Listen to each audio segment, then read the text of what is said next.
ഒരു ചോദ്യം. തന്ത വൈബ് മോശമാണോ? ഒരു തന്തവൈബായ ഒരു ഫീല്. തന്തവൈബ് മോശമല്ല. അതെന്താ കാരണം? എന്തുകൊണ്ടോ ആൾക്കാർ ഇപ്പൊ നമ്മൾ പണ്ടത്തെ പാട്ട് കേൾക്കും. പണ്ടത്തെ കാര്യങ്ങൾ നമ്മൾ ഇഷ്ടപ്പെടുന്നതാണോ ഈ തന്തവൈബ്? ഞാൻ ഇപ്പൊ കാറിൽ പോകുമ്പോൾ പാട്ട് കേൾക്കും.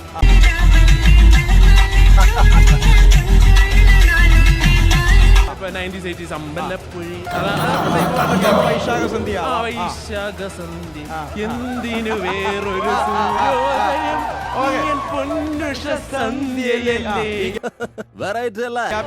പക്ഷെ എന്തുകൊണ്ടെന്തോ എനിക്ക് ഇത് ഭയങ്കര ഇഷ്ടമാണ് പാട്ട് കേൾക്കാൻ. പക്ഷെ ഇത് ഇങ്ങനെയുള്ള പാട്ട് കേൾക്കുക, അല്ലെങ്കിൽ പഴയ ഇപ്പൊ വുഡ്ലാൻഡ് ഷൂ ധരിക്കുക, പഴമയുടെ പുതുമ ഇഷ്ടപ്പെടുക, അത് തന്തവൈബ് എന്ന് പറയുന്നത് ശരിയല്ല. എനിക്ക് അറിഞ്ഞൂടാ, പക്ഷെ എല്ലാരും പറയുന്നത് തന്തവൈബാണ്. ചെസ് നമ്പർ 1 മോണോ ആക്ട് കലക്കി. Chess number 2 on stage. നമ്മൾ ഈ തന്ത വൈബ് ഉള്ളവാൻ ക്രിഞ്ചായിട്ട് നമ്മൾ കാണാനുള്ള നമ്മൾക്ക് ടെൻഡൻസി ഉണ്ട്. അത് മാറണം. എന്റെ ഈ ഫ്രണ്ട് ക്രിഞ്ചായിട്ട് നിങ്ങൾക്ക് തോന്നിയിട്ടുണ്ടോ? ഇല്ല, അടിപൊളിയാണ്. നമുക്ക് എല്ലാവർക്കും ഇവന്റെ പാട്ടൊക്കെ കേൾക്കാൻ നല്ല ഇഷ്ടമാണ്. ആക്ച്വലി വൈബിലേക്ക് പൊളി വൈബാണ്. സോ ബാക്കി എല്ലാവർക്കും അത് ക്രിഞ്ചായിട്ട് തോന്നിയാലും എനിക്കത് പൊളിയായിട്ടാണ് തോന്നുന്നത്. Chess number 3 on stage. തന്ത വൈബ് എന്ന് പറയുമ്പോഴത്തേക്ക് ഇപ്പൊ ട്രെൻഡിങ് ആണ് സംഭവം. സത്യം. അപ്പം ചിലരെന്ന് വെച്ചാൽ ഓക്കെ ട്രെൻഡിങ് ആയതുകൊണ്ട് ഞാനും തന്ത വൈബ് ആണ് നിൽക്കുന്ന കുറെ ആൾക്കാരുണ്ട്. സോ അത് പോസിറ്റീവ് ട്രെൻഡ് ആണോ ഇപ്പൊ നെഗറ്റീവ് ട്രെൻഡ് ആണോ? ഉത്തരം പറ.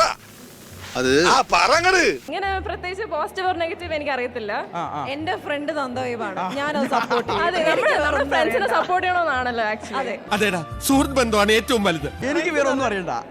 പഴയ പാട്ട് കേൾക്കുന്ന മാത്രമല്ല തന്ത വൈബ് ആക്ച്വലി. ഇപ്പം നമുക്ക് നമ്മുടെ അച്ഛന്മാരൊക്കെ കുറച്ച് ഓൾഡ് ആ ഒരു ജനറേഷൻ ഉണ്ടല്ലോ, അവര് ഫോളോ ചെയ്യുന്ന കാര്യങ്ങളൊക്കെ നമുക്ക് ഇഷ്ടപ്പെടുന്നുണ്ടല്ലോ.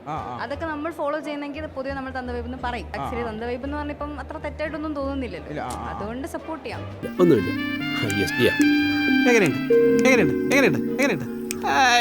സംഭവം നമ്മളിപ്പം ഫ്രണ്ട്സ് ആയിട്ട് പുറത്തു പോകണമെന്ന് വിചാരിക്കും. എന്നിട്ട് നമ്മളൊരു വെള്ളച്ചാട്ടത്തിലോ ഒരു മലയുടെ മണ്ടയിലോ പോയെന്ന് വിചാരിക്കും.